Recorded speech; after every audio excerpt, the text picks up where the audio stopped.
حي على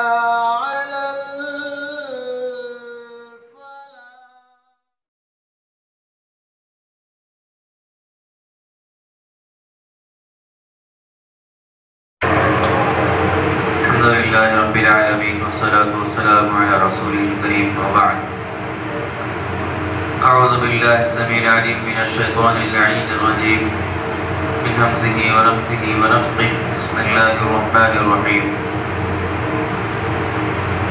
وإذ قال موسى لقومه إن الله يأمركم أن تذبحوا بقرة قالوا أتتخذنا هزوا قال أعوذ بالله أن أكون من الجاهلين. قال ادع لنا ربك يبين لنا ما هي قال إنه يقول إنها بقرة لا فارض ولا بكر عوان بين ذلك ففعلوا ما تؤمرون. قال ادع لنا ربك يبين لنا ما لونها قال إنه يقول إنها بقرة صفراء فاقع لونها تسر الناظرين.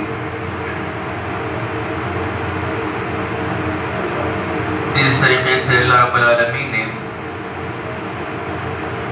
گزشتہ آیات کے اندر بنی اسرائیل کی سرکشیوں کو، اللہ اس کے رسول کے خلاف ان کی بغاوتوں کو اللہ رب العالمین نے تفصیل کے ساتھ ذکر کیا. ان آیات کے اندر بھی اللہ تعالیٰ نے قوم یہود کی ایک سرکشی کا ذکر کیا. کہا کہ وَإِذْ قَالَ مُوسَىٰ لِقَوْمِهِ إِنَّ اللَّهَ يَأْمُرُكُمْ أَن تَذْبَحُوا بَقَرَةً، کہ جب موسیٰ علیہ السلام نے اپنی قوم سے کہا کہ اللہ تعالیٰ تمہیں اس بات کا حکم دیتا ہے کہ تم ایک گائے کو ذبح کرو. انہوں نے کہا کہ کیا تم ہمارے ساتھ مذاق کرتے ہو؟ قَالَ أَعُوذُ بِاللَّهِ أَنْ أَكُونَ مِنَ الْجَاهِلِينَ. موسیٰ علیہ السلام نے کہا کہ میں اللہ کی پناہ چاہتا ہوں کہ میں جاہلوں میں سے ہو جاؤں. قَالَ ادْعُ لَنَا رَبَّكَ يُبَيِّن لَنَا مَا هِيَ. انہوں نے کہا کہ آپ اپنے رب سے دعا کیجئے کہ ہمارے لیے اس گائے کی ماہیت، اس کی حیت کو واضح کریں. قَالَ إِنَّهُ يَقُولُ إِنَّهَا بَقَرَةٌ لَا فَارِضٌ وَلَا بِكْرٌ عَوَانٌ بَيْنَ ذَلِكَ فَفَعَلُوا مَا تُؤْمَرُونَ. کہا کہ تمہارا رب یہ کہتا ہے کہ وہ گائے نہ بوڑھی ہو نہ زیادہ جوان ہو، بلکہ ان دونوں کے درمیان کی اس کی عمر ہو. فَفَعَلُوا ذَلِكَ مَا تُؤْمَرُونَ. لہذا یہ کام تم کرو اگر تم حکم کو بجا لاتے ہو.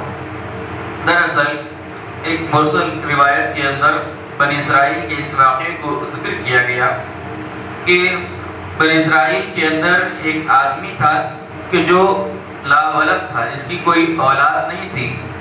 اس کا صرف ایک بھتیجا ہی تھا جو اس کے مال کا وارث ہو سکتا تھا. لہذا اس آدمی کے بھتیجے نے اپنے چچا کے مال کی لالچ میں اپنے چچا کا راتوں رات قتل کر دیا اور قتل کر کے اپنے چچا کی لاش کو کسی اور آدمی کے گھر کے دروازے کے سامنے لا کر ڈال دیا. اور جیسے ہی صبح ہوئی تو اس قتل کا الزام اس گھر والے کے اوپر آ گیا کہ جس کے گھر کے دروازے کے سامنے اس نے لاش ڈالی تھی. لہٰذا یہ تنازع قوم کے اندر پیدا ہو گیا. جب حضرت موسیٰ علیہ السلام کی طرف یہ معاملہ آیا تو حضرت موسیٰ علیہ السلام نے اللہ سے دعا کی. اللہ رب العالمین نے بنی اسرائیل کو، یہودیوں کو اس بات کا حکم دیا کہ کسی بھی ایک گائے کو پکڑو، ذبح کرو اور اس گائے کا گوشت کا ٹکڑا اس لاش کے اوپر لگا دو. لہٰذا وہ لاش تم کو قاتل کا پتہ دے دے گی.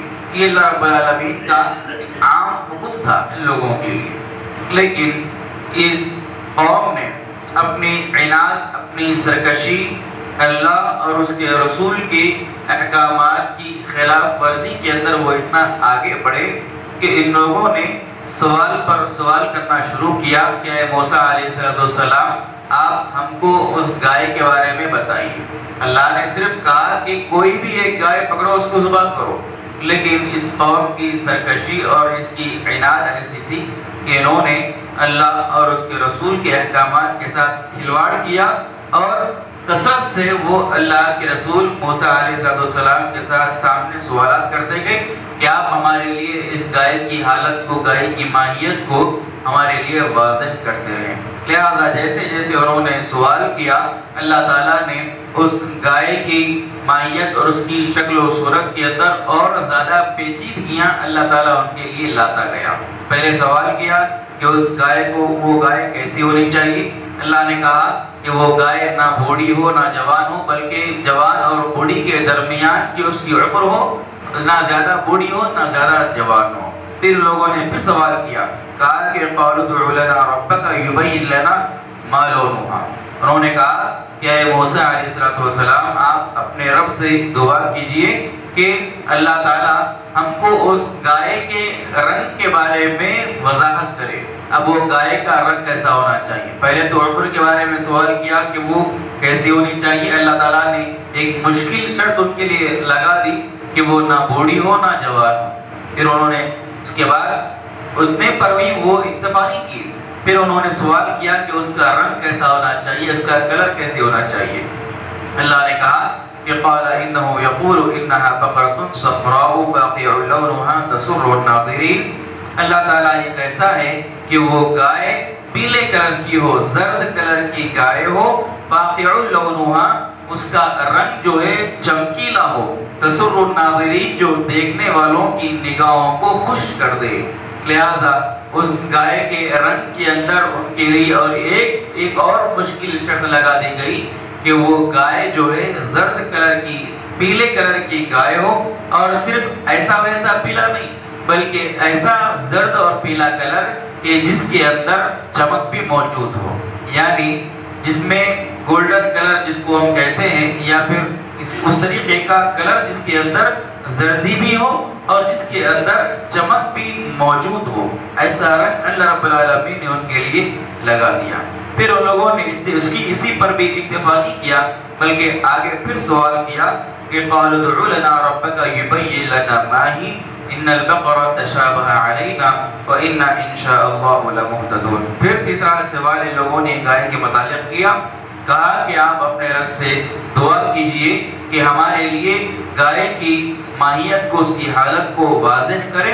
ان البقرة تشابه علینا، ہم پر یہ گائے جو ہے مشتبہ ہو گئی ہے، وإنا ان شاء اللہ لمہتدون، اور اگر اللہ نے چاہا تو ہم اس گائے کو پالیں گے۔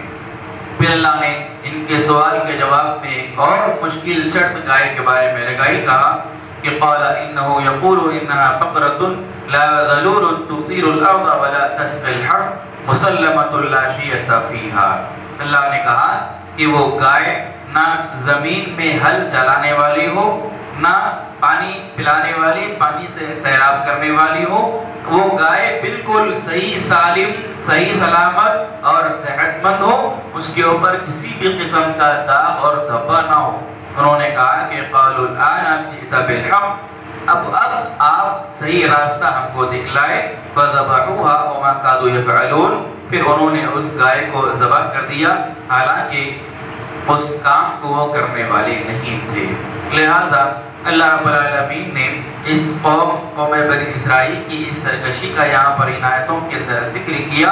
اللہ نے کہا کہ جس طریقے کے اللہ رب العالمین کے احکامات تھے، انہوں نے من وعن اللہ کے احکامات کی پابندی نہیں کی، اللہ کے احکامات کو نہیں مانا، بلکہ اس کے اندر سوالات کرتے گئے، مشکل سے مشکل چیزیں اپنے لیے وہ خود کھڑے کرتے رہے۔ لہٰذا دین کے اندر بیکار کے سوالات کرنا زیادہ اچھی بات نہیں۔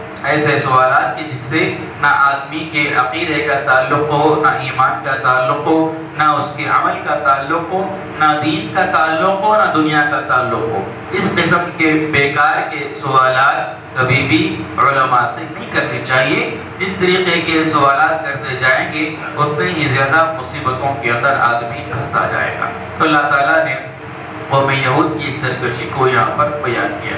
رب العالمین سے دعا ہے اللہ تعالیٰ ہم تمام کو قرآن مجید کی آیات پر غور و فکر اور عمل کی توفیق عطا فرمائے. آمین. سبحانک اللہم و بحمدک، اشہد ان لا الہ الا انت، استغفرک و اتوب الیک.